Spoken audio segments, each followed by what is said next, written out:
दोस्तों, इस फिल्म की कहानी एक 60 साल बुड्ढे की है जिसने अपने से बहुत कम उम्र की लड़की को अपने साथ एक बोट पर रखा हुआ था ताकि जब वो 17 साल की हो जाए तो वो बुड्ढा उससे शादी कर सके। तो कहानी शुरू होती है और हम देखते हैं समुद्र में एक बड़ा सा बोट तैर रहा होता है जिस पर सिर्फ दो ही लोग रहा करते थे। एक 60 साल का बुड्ढा आदमी चंपक चाचा और उसके साथ एक 16 साल की लड़की चिंकी। हमें बताया जाता है कि चिंकी जब 6 साल की थी वो तब से ही चंपक चचा के साथ इस बोट पर रह रही थी और पिछले 10 सालों से उसने कभी भी बाहर की दुनिया देखी ही नहीं थी। उसके लिए तो चंपक चाचा ही सब कुछ था और वहीं चंपक चाचा भी उसका बहुत अच्छे से ख्याल रखता था। फिर हम देखते हैं कि चंपक चाचा की बोट पर हमेशा टूरिस्ट फिशिंग करने आया करते थे। तभी उनमें से एक की नजर चिंकी पर पड़ती है और वो उसके साथ छेड़छाड़ करना शुरू कर देता है। अब चिंकी को तो इस सब बातों के बारे में कुछ पता नहीं था, इसलिए वो उसे कुछ नहीं कहती। लेकिन तभी कहीं से एक उड़ता हुआ तीर आकर सीधा उन टूरिस्ट के पास लगता है जिसे चंपक चचा ने मारा था। उस तीर की वजह से उन टूरिस्ट की फट जाती है और वो फिर से फिशिंग करने में लग जाते हैं। तभी वो आदमी अपने दोस्त से पूछता है कि क्या वो बुड्ढा उस लड़की का ग्रैंडफादर है, जिस पर उसका दोस्त कहता है कि नहीं, ये तो साला कोरियन लोगों का जॉनी सिंस है। अब ये बात उसका दोस्त समझ नहीं पाता और उसे कहता है कि तुम कहना क्या चाहते हो। तब उसका दोस्त बताता है कि चिंकी जब 17 साल की हो जाएगी तब वो बुड्ढा उससे शादी करने वाला है। अभी सुनकर उसके दोस्त का दिमाग खराब हो जाता है क्योंकि ये ठरकी बुड्ढा जवानी में तो मजदूरी करता ही था, लेकिन अब बुढ़ापे में भी उसका औजार बैठने का नाम ही नहीं ले रहा। फिर हम देखते हैं कि चंपक चाचा फिशिंग के साथ साथ भविष्यवाणी भी करता था, इसलिए वो टूरिस्ट उससे पूछते हैं कि क्या आप मेरा भविष्य बता सकते हो। दरअसल मेरी पत्नी का चक्कर मेरे एक चूतिए दोस्त के साथ चल रहा है, इसलिए मैं जानना चाहता हूँ कि उस कलमुही के पेट में जो बच्चा है वो मेरा है या मेरे दोस्त का। फिर चंपक चाचा उसका भविष्य बताने लगता है, लेकिन उसका भविष्य बताने का तरीका कुछ अजीब ही था। वो एक छोटी सी बोट पर तीर कमान लेकर खड़ा हो जाता है। सामने बड़ी बोट पर एक बुद्धा की पेंटिंग बनी हुई थी और उसके ठीक सामने एक झूला लटका हुआ था जिस पर चिंकी जाकर झूलने लगती है। इसी दौरान चंपक चाचा लगातार 3 तीर चलाता है जो कि सीधा बुद्धा की पेंटिंग में जाकर लगता है। वहीं वो टूरिस्ट भी ये सब देख रहा होता है और ये देखकर उसकी फट जाती है, क्योंकि अगर उस बुड्ढे का निशाना जरा सा भी चूक जाता तो वो तीर सीधा जाकर चिंकी को चीर कर निकल जाता। लेकिन चिंकी को चंपक चचा पर पूरा भरोसा था। इसके बाद चिंकी चंपक चचा के कान में कुछ कहती है और चंपक चचा वही बात उस टूरिस्ट के कान में जाकर बोल देता है। अभी सुनकर वो टूरिस्ट निराश हो जाता है क्योंकि उसे चंपक चचा ने ये बताया था कि उसकी पत्नी के पेट में बच्चा उसके दोस्त का ही है। फिर अगले सीन में हम चंपक चचा को देखते हैं जो कि हर रोज गुजरते हुए दिनों के साथ कैलेंडर में अपने शादी के दिन गिनने लगता है। वो काफी खुश था क्योंकि अगले महीने की 12 तारीख को चिंकी 17 साल की होने वाली थी और उसके बाद वो उससे शादी करके उसके खेत में मजदूरी करने वाला था। इसके लिए वो अपनी छोटी नाव में सवार होकर बाजार से शादी के कपड़े भी खरीद कर ले आया था, लेकिन उसने चिंकी को ये सब नहीं दिखाया और सारा सामान एक अलमारी में छुपाकर रख दिया। कुछ दिनों बाद फिर से 2 टूरिस्ट बोट पर फिशिंग करने आते हैं, लेकिन वो दोनों फिशिंग छोड़कर फोटोज क्लिक करने में लग जाते हैं। इसी दौरान उनकी नजर चिंकी पर पड़ती है जो कि उन्हें ही देख रही होती है। तभी वो टूरिस्ट चिंकी को अपने पास बुलाते हैं और उसकी चूचियों में मछली डालकर उसके साथ जबरदस्ती करने लगते हैं। चिंकी उस टूरिस्ट को एक जोर का चमाट मारती है। तभी तीर लेकर भागते हुए चंपक चाचा भी वहां पर आ जाता है और उन टूरिस्ट को गालियां देते हुए चिंकी को अपने साथ ले जाता है। अब इस बात से वो टूरिस्ट बहुत ज्यादा नाराज हो जाते हैं और चिंकी को सबक सिखाने का फैसला करते हैं। इसके बाद जैसे ही उनको मौका मिलता है वो दोनों मिलकर चंपक चाचा को बोट से बांध देते हैं और चिंकी को ढूंढने लगते हैं। लेकिन वही चिंकी खुद की रक्षा करना अच्छे से जानती थी और वो तीर उठाकर उन दोनों टूरिस्ट की गर्दन फाड़ देती है। फिर कुछ दिनों बाद कई और टूरिस्ट भी चंपक चाचा की बोट पर फिशिंग करने आते हैं। उन्हीं में से सत्तू सुपारी नाम का एक लड़का भी था जो कि अपने डैड के साथ यहाँ पर फिशिंग करने आया था। तभी हम देखते हैं कि चिंकी को पहली नजर में ही सत्तू सुपारी से प्यार हो जाता है, लेकिन ये बात चंपक चाचा को जरा भी पसंद नहीं आती। फिर चिंकी सत्तू सुपारी के पास जाती है जो कि हेडफोन्स लगाकर टोनी कक्कड़ के गाने सुनने में बिजी था। तभी चिंकी उसके पास आती है और उससे वो हेडफोन्स लेकर खुद उन घटिया गानों को सुनने लगती है। इसी दौरान सत्तू सुपारी उससे उसके बारे में पूछने लगता है, लेकिन चिंकी को कुछ भी सुनाई नहीं दे रहा था। तभी उन दोनों को साथ में देखकर चंपक चाचा वहां पर आता है और चिंकी को अपने साथ ले जाता है। फिर उसी रात बोट पर टहलते हुए सत्तू सुपारी की नजर चिंकी पर पड़ती है जिसे चंपक चाचा अपने हाथों से नहला रहा था। तभी चिंकी भी सत्तू सुपारी को देख लेती है और मुस्कुराने लगती है।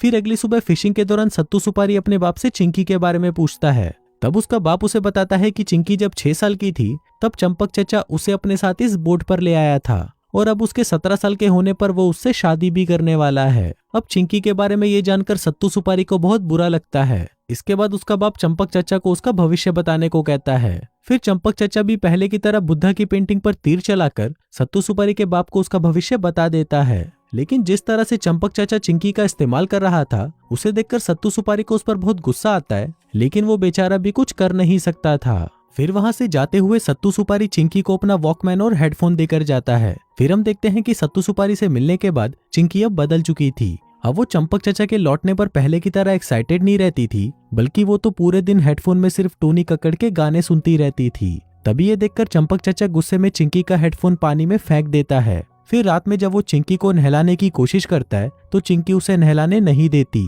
फिर चिंकी को मनाने के लिए चंपक चाचा उसके लिए हार लेकर आता है, लेकिन चिंकी उस हार को उसके सामने ही तोड़कर फेंक देती है। अगले दिन चिंकी एक टूरिस्ट के पास जाकर बैठ जाती है। दरअसल वो चंपक चाचा को जलाना चाहती थी और होता भी वैसा ही है।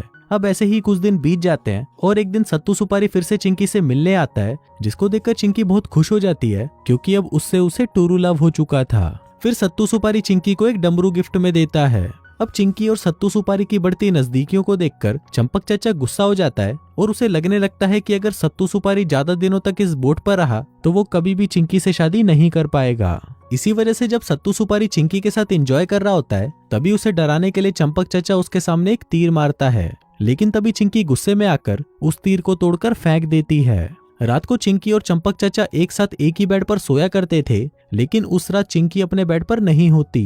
फिर ढूंढने पर चंपक चाचा देखता है कि चिंकी सत्तू सुपारी के साथ उसके कमरे में सो रही है। अब ये देखकर चंपक चाचा के दिमाग का फड़ा हो जाता है, जिसके बाद वो तुरंत सत्तू सुपारी का बोरिया बिस्तर बांधकर उसे एक छोटी बोट पर बिठा देता है और वहां से जाने के लिए कहता है। फिर जाते जाते सत्तू सुपारी उसे कहता है कि तुम जो चिंकी के साथ करने वाले हो मैं वैसा होने नहीं दूंगा। तुमने इसे इतने सालों से अपने साथ एक कैदी की तरह रखा हुआ है, लेकिन जल्दी ही मैं इसके पेरेंट्स को ढूंढकर इसे यहाँ से ले जाऊंगा। जिसके बाद ये बोलकर वो वहां से चला जाता है। तभी सत्तू सुपारी के पीछे पीछे चिंकी भी भागने की कोशिश करती है, लेकिन चंपक चाचा उसे पकड़ लेता है। फिर कुछ दिनों बाद फिर से सत्तू सुपारी चंपक चाचा की बोट पर आता है और उसे एक पोस्टर दिखाता है, जिसमें चिंकी के पेरेंट्स ने उसकी लापता होने की खबर छपवाई थी। फिर सत्तू सुपारी चिंकी को उसके पेरेंट्स के बारे में बताते हुए कहता है कि तुम्हारे पेरेंट्स तुम्हें अभी भी ढूंढ रहे हैं, इसलिए तुम मेरे साथ चलो। वैसे भी तुम अपनी पूरी जिंदगी इस बुढ़े के साथ इस बोट पर नहीं बिता सकती। इस बुढ़े ने तुम्हें किडनैप करके अपने पास रखा हुआ है। अब चिंकी सत्तू सुपारी की बातों को समझने की कोशिश कर रही थी, लेकिन तभी वहां पर चंपक चाचा अपना तीर कमान लेकर आ जाता है। अब वो सत्तू सुपारी को तीर मारने ही वाला होता है कि तभी चिंकी उनके बीच में आ जाती है। अब क्योंकि चंपक चाचा भी चिंकी से बहुत प्यार करता था, इसलिए वो अपना तीर नीचे कर देता है। फिर रात को सोते समय चंपक चाचा उसे गले लगाने की कोशिश करता है, लेकिन चिंकी उसे थप्पड़ लगाकर वहां से चली जाती है। अगले दिन बोट के इंजन को ठीक करते समय चंपक चाचा के सर पर चोट लग जाती है, जिसे देखकर चिंकी उसकी मदद करने के लिए उसके पास जाती है, लेकिन चंपक चाचा उसे मदद करने से रोक देता है, जिसके बाद वो उसे 3-4 थप्पड़ मार देता है। अब चिंकी को रोता हुआ देख सत्तू सुपारी तुरंत उसके पास आता है और उसे चंपक चाचा से दूर कर देता है। इसके बाद वो चंपक चाचा को उसका फ्यूचर बताने को कहता है, ताकि उसे भी पता चल जाए कि चिंकी की शादी उसके साथ होगी या चंपक चाचा के साथ। चंपक चाचा इस बात से राजी हो जाता है और हमेशा की तरह झूलती हुई चिंकी के बीचों बीच एक तीर चलाता है, लेकिन इस बार आखिरी तीर चलाते हुए चंपक चाचा के हाथ कांप रहे थे, जिसको देखकर सत्तू सुपारी को लगता है कि गुस्से में होने की वजह से चंपक चाचा कहीं चिंकी को ही तीर ना मार दे, इसलिए वो जानबूझकर झूले की रस्सी को खींच देता है, जिससे चिंकी पानी में गिर जाती है। फिर थोड़ी देर बाद चिंकी चंपक चाचा के कान में कुछ कहती है, जिसको सुनकर चंपक चाचा अपने कमरे में जाता है और अपनी शादी के सारे कपड़े और सामान निकालकर बाहर फेंक देता है। अगले दिन चिंकी सत्तू सुपारी के साथ एक बोट पर जा रही थी, लेकिन वो बोट आगे नहीं बढ़ पा रही थी। तभी चिंकी की नजर बोट से बंधी एक रस्सी पर पड़ती है, जिसके आखिरी हिस्से को चंपक चाचा ने अपने गले में डाला हुआ था। चंपक चाचा खुदकुशी करना चाहता था, क्योंकि चिंकी के अलावा उसका इस दुनिया में और कोई नहीं था, और वहीं चिंकी भी उसे अकेला छोड़कर वहां से जा रही थी। तभी चिंकी को भी ये बात समझ आ जाती है, जिसके बाद वो दोनों एक दूसरे को हक करके रोने लगते हैं। वहीं सत्तू सुपारी भी ये सब देख रहा था, लेकिन उसे कुछ समझ नहीं आता कि इस बुड्ढे में आखिर ऐसा क्या है जो इतनी पटाखा लड़की इसका बम्बू अपने तंबू में लेना चाहती है। फिर कुछ देर बाद चंपक चाचा और चिंकी एक दूसरे को शादी के कपड़े पहनाते हैं और फिर सत्तू सुपारी के सामने ही एक दूसरे से शादी कर लेते हैं। इसके बाद वो दोनों एक छोटी सी बोट पर चढ़ते हैं और वहां से कुछ दूर आगे चले जाते हैं। अब घचाघच करने से पहले चंपक चाचा माहौल बनाने के लिए म्यूजिक बजाता है, जिसको सुनते ही चिंकी को नींद आ जाती है। फिर चिंकी के सो जाने के बाद चंपक चाचा आसमान की तरफ देखकर एक तीर चलाता है और फिर पानी में कूदकर अपनी जान दे देता है। तभी उसके बाद वो छोटी बोट अपने आप ही उस बड़ी बोट के पास चली जाती है, जहां सत्तू सुपारी उसके आने का इंतजार कर रहा होता है। तभी वो देखता है कि चिंकी नींद में ऐसा बिहेव कर रही है जैसे कि कोई उसकी गुफा में मजदूरी कर रहा हो। सत्तू सुपारी उसे जगाने की बहुत कोशिश करता है, लेकिन चिंकी का उसके शरीर पर कोई कंट्रोल नहीं था। तभी चंपक चाचा ने मरने से पहले जो तीर चलाया था वो सीधा चिंकी के पैरों के बीच में आकर गिरता है और वहां से खून बहना शुरू हो जाता है, जिसका मतलब था कि बुड्ढे ने आखिर चिंकी की सील तोड़ ही दी थी। इसके बाद वो सत्तू सुपारी के साथ छोटी बोट में बैठकर वहां से जाने लगती है, लेकिन तभी हम देखते हैं कि उसके पीछे वो बड़ी बोट भी अपने आप ही चल रही थी, जैसे कि चंपक चाचा की आत्मा उसे चला रही हो। लेकिन फिर जैसे ही चिंकी उस बड़ी बोट की तरफ देखकर बाय बोलती है, वो बोट धीरे धीरे समुद्र की गहराइयों में चली जाती है। और इसी के साथ ही ये कहानी यहीं खत्म हो जाती है।